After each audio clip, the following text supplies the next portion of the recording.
Vamos a hablar un poco de las pruebas de la función vestibular. ¿Cómo probamos el aparato vestibular? Ya ustedes saben que el aparato vestibular es el que está destinado a mantener el equilibrio, cuyo centro periférico está localizado en el oído interno, en la porción vestibular. Los canales semicirculares, dijimos en las clases pasadas, son los responsables a través de las ampollas, las crestas ampulares, las células de las crestas ampulares, son los responsables en esos canales semicirculares de percibir el movimiento en sentido angular o rotacional. Y dijimos que en el utrículo y el sáculo, pues entonces están los movimientos gravitacionales, arriba abajo, adelante y atrás, en esas dos estructuras. Y esto lo que hacen estas pruebas básicamente pues es medir la función del vestíbulo, estimular ese vestíbulo para medir su funcionabilidad. Existen varias pruebas vestibulares que podemos estar haciendo. Como bien lo dice ahí, son una serie de pruebas para medir ese funcionamiento. Y la prueba más importante en la valoración del vestíbulo es lo que le llamamos la electronistatmografía. La electronistatmografía realmente consiste en una serie de pruebas que se hacen para valorar y medir la durabilidad, la latencia del nistagmo, es decir, del movimiento de los ojos. El nistagmo no es más que un movimiento de los ojos de manera involuntaria, que tiene varias formas de moverse. El nistagmo normalmente tiene una forma horizontal cuando es periférico, normalmente con una fase rápida hacia el lado y una fase lenta, es decir, una fase de movimiento rápido y una fase lenta cuando es periférico. Normalmente es horizontal con una fase, depende del lugar de afectación, hacia el lado donde se afecta, la fase rápida o la fase lenta. Y además es fatigable. Fatigable significa que se va a ir poco a poco se va deteniendo.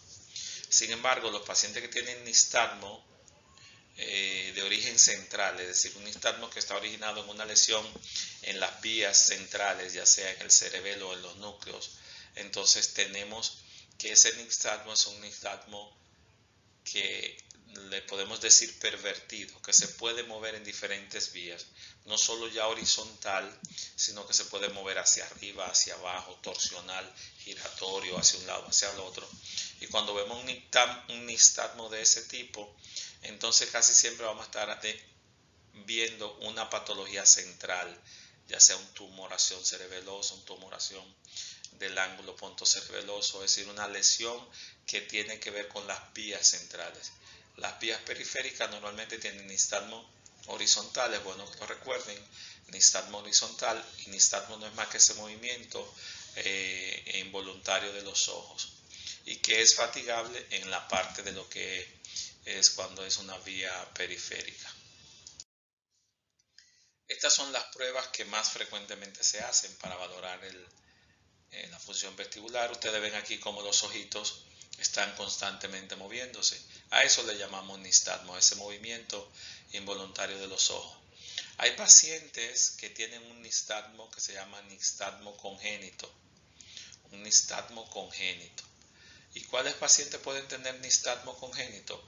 Normalmente los pacientes que sufren de albinismo.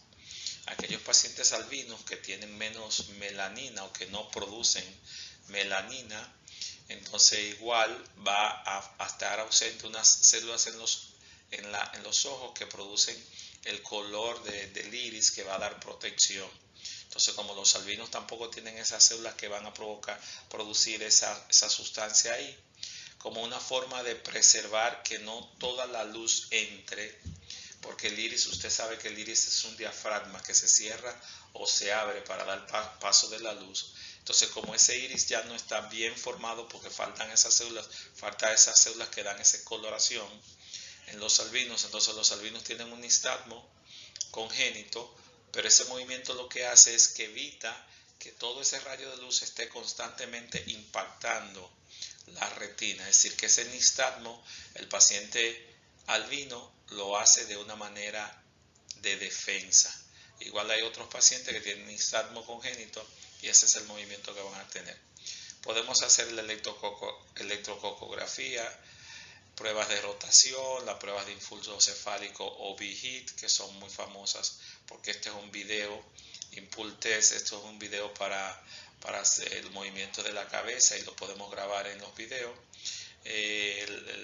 La prueba vestibular miogénico evocado es un potencial para evocar esa función del vestíbulo, es decir que hay muchas pruebas, pero igual podemos hacer pruebas alrededor del paciente, pruebas sencillas que podemos hacer para valorar esta función. Y tenemos una prueba importante que hacemos, es la prueba de Romberg. Es una prueba muy sencilla que consiste en el paciente estar de pie con sus pies juntos y los ojos cerrados. Al paciente cerrar los ojos es incapaz de mantener el equilibrio. Entonces el paciente te le dice que se mantenga de pie, normal, con sus ojos tranquilos ahí, los ojos abiertos. Cuando el paciente cierra los ojos, entonces hay una inestabilidad. Se va hacia el lado afectado o hacia el otro, porque el paciente al cerrar los ojos se está perdiendo ese espacio, se está perdiendo ese estímulo, que es lo que comunica la información que manda el ojo al vestíbulo. Ese reflejo vestibulocular va perdiéndose y entonces el paciente tiene esos trastornos. Igual ahí lo que llamamos el Romberg sensibilizado. Igual es lo mismo, pero en esta vez el paciente con un pie adelante y uno atrás. Lo colocamos igualito, derechito, pero con un pie adelante y otro atrás. Y le decimos que cierre los ojos. Cuando el paciente cierra los ojos, igual se va a desestabilizar y entonces ya ahí vemos que hay un problema de origen del sistema vestibular y ya tenemos una idea. Este test, que es el test de Fukuda o Urtenberger-Fukuda, o casi siempre le llamamos el test de Fukuda, es como la marcha simulada. Esto es una marcha simulada. El paciente le decimos que haga una marcha, que marche pero sin moverse del mismo lugar. El paciente va levantando sus rodillas, moviéndose, como si estuviera marchando, levantando sus rodillas, y entonces esto va a hacer que el paciente,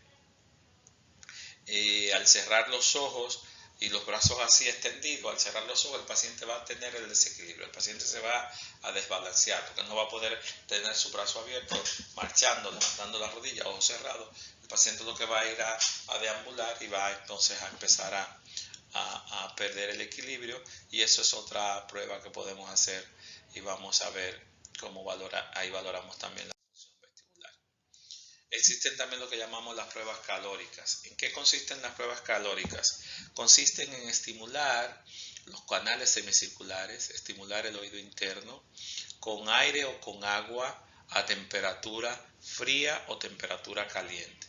Y llamamos temperatura fría a 7 grados por debajo de la temperatura normal y llamamos temperatura caliente a 7 grados por encima de la temperatura normal. La temperatura normal asumimos de un paciente es 37 grados. Si le quitamos 7, entonces ponemos agua o aire a 30 grados. La temperatura normal de un individuo asumimos que es 37 grados, si le sumamos 7, entonces sería 44. Y 44 grados sería el estímulo de agua caliente o aire caliente. Entonces lo que hacemos es que estimulamos ese oído y miramos los ojitos, a ver qué hacen los ojos, a ver, evocando el nistagmo, a ver hasta dónde se mueve. Cuando estimulamos el oído con agua caliente, el nistagmo va a ser horizontal y la fase rápida del nistagmo normalmente va a estar yéndose hacia el lado donde se está estimulando el oído. Si estimulamos el oído con agua fría, entonces la fase rápida del nistagmo, ese jump, ese salto que hace el nistagmo, lo hace alejándose del oído que estamos investigando. Entonces esta prueba lo que nos va a dar si va a haber una hiperreflexia o una hiporreflexia, o si realmente el vestíbulo no se estimula de ninguna manera. Debemos tener el paciente en una posición más o menos de 30 a 60 grados para hacer la estimulación de los canales semicirculares. Se irriga suavemente por un periodo de entre 30 segundos a un minuto. Es agua tibia, es decir, a 40 grados, 44 grados, o es agua fría a 30 grados, o aire, porque si el paciente tiene una perforación no debemos entonces poner agua, sino que tenemos que echar aire caliente, y ahí valoramos también la función vestibular. También podemos hacer esto, que lo vemos mucho en las películas, que es la marcha tándem. En todas las películas, todos los borrachos lo ponen a caminar en línea recta, un pie es delante del otro, es decir, toe, heel. El toe, que es el dedo grande del pie, con el heel, que es el talón, una marcha top heel, el paciente va caminando en línea recta, un pie sobre otro, y si es un paciente que tiene un problema vestibular, pues él se va a desviar de un lado para otro. Y esto es muy frecuentemente que lo vemos en las películas, a los borrachos que le ponen a caminar en eso, en ese círculo, porque igual el alcohol afecta el sistema vestibular y afecta todo el sistema completo, y entonces también esa prueba. Pues básicamente esto era lo que yo quería que ustedes tuvieran hoy, las pruebas más básicas, existen muchísimas y explicarlas, ustedes no hay necesidad de que ustedes explicar todo, pero saber que la electronistalmografía incluye una serie de protocolos, una serie completa, y es la prueba más importante, la electronistalmografía, porque le incluye todas estas y se va valorando el movimiento de los ojos, la persecución, la postura, la silla que rota, es decir, hacemos todas esas pruebas durante una electronistalmografía y es la más fidedigna de todas. Así es que espero que revisen esto, y con esto de las pruebas vestibulares concluimos lo que la unidad que correspondería al oído y a sus enfermedades. A partir de ahora estaríamos viendo la anatomía de la nariz, de la faringe y de la laringe, y luego sus patologías. Les recomiendo que se pongan a estudiar.